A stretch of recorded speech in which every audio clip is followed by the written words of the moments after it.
Honour ఐటమే aunty. ఇగో ఈమెనే ఇందాక అనుకున్నాంగా మనము కుమారి అంటే ఈమెనే. ఇగో ఈ వంటలు మస్తుంటాయి అన్నమాట. 3, 4, 5, 6, 7, 8, 10 రకాలు పెట్టుకున్నది. జెట్ స్పీడ్ సర్కార్, ప్రజా సమస్యలపై CM Revanth quick response. Street food వ్యాపారి కుమారికి అండగా ముఖ్యమంత్రి. కేసును పునః పరిశీలించాలని డీజీపీకి సూచన.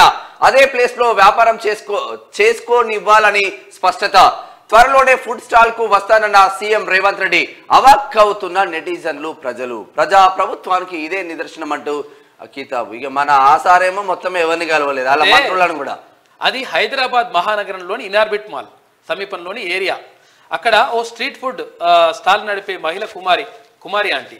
చాలా కాలంగా కుమారి ఆంటీ ఫుడ్ స్టాల్ను నడుపుతుంది. కానీ ఈ మధ్య కాలంలో ఆమె సోషల్ మీడియాలో ట్రెండ్ కావడంతో విపరీతమైన క్రేజ్ వచ్చింది. దీంతో కస్టమర్ల తాకిడి ఊహించని విధంగా పెరిగిపోయింది. ఫలితంగా అసలుకి ఎసరొచ్చి పడింది. అసలు అది రోడ్డు కావడం, ఆపై ట్రాఫిక్ విపరీతంగా జామ్ అవుతుండడంతో పోలీసులు ఆ స్టాల్ను అక్కడి నుంచి తొలగించాలంటూ కేసు కూడా నమోదు చేసిండ్రు. దీంతో ఒక్కసారిగా జీవనాధారం కోల్పోవడంతో కుమారి ఆంటీ కన్నీరు మున్నీరైంది. నిజానికి హైదరాబాద్ మహానగరంలో ఇదంతా కామన్. ఇలాంటి ఘటనలు అక్కడక్కడ మామూలే. కానీ కాంగ్రెస్ హయాంలో ఏర్పడిన ప్రజాప్రభుత్వం దీన్ని సీరియస్గానే పరిగణించింది. సీఎం రేవంత్ రెడ్డి సదరు కుమారి ఆంటీ స్ట్రీట్ స్టాల్ తొలగించడంపై స్పందించారు. ప్రజలకు పనికొచ్చే ఉపయోగపడే వాటిని డిస్టర్బ్ చేయొద్దని చెప్పేసి ఆయన ఆదేశాలు జారీ చేసిండు. నేను అక్కడికి కూడా వస్తానని చెప్పిండు. అయితే ఇది విషయం ఏంటంటే ఇక్కడ చాలా చోట్ల కూడా అంటే పెద్ద పెద్ద బిల్డింగ్లు, పెద్ద పెద్ద అద్దాల మేడలు ఇవన్నీ కూడా రోడ్డుకు అడ్డంగా లేకపోతే రోడ్డును క్లోజ్ చేసి పడేసి రకరకాలుగా అక్రమంగా కట్టడాలను నిర్మిస్తే ఎవడు కూడా పట్టించుకోడు.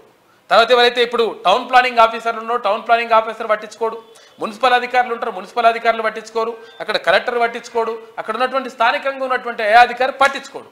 కానీ ఎవరైతే నిజంగా పుట్టకుటి కోసం తర్వాత బతకడం కోసం స్ట్రీట్ అక్కడ రోడ్డు పక్కన ఎవరైతే ఉంటారో వాళ్ళనిగా ప్రతి ఒక్కరు వచ్చి బెదిరించుడే. కొంతమంది పోలీసులు, అందరు అనట్లేదు, కొంతమంది పోలీసులు ఉంటారు కదా, ఈ ట్రాఫిక్ పోలీసులు ఉంటారు కదా, ఏంటది రోజు ఎంత ఇస్తావు నెలకి ఎంత ఇస్తావు అని చెప్పేసి మామూలు వసూలు చేసేటి అంతా కూడా కథ జరుగుతుంది. కాబట్టి నేను ఏమంటున్నానంటే నిజంగా ఎవరైతే కష్టపడి పని చేసుకుంటారో వాళ్ళకి అవకాశం కల్పించాలి. అయితే అట్లా అని చెప్పేసి ట్రాఫిక్ ని డిస్టర్బ్ చేయడం అనే ఉద్దేశం కాదు. అందుకని ఆ ఉద్దేశంతో సిటీలో ఎక్కడ చూసినా కూడా ఫుట్పాత్లు అన్ని మొత్తం కబ్జాకి గురైనాయి.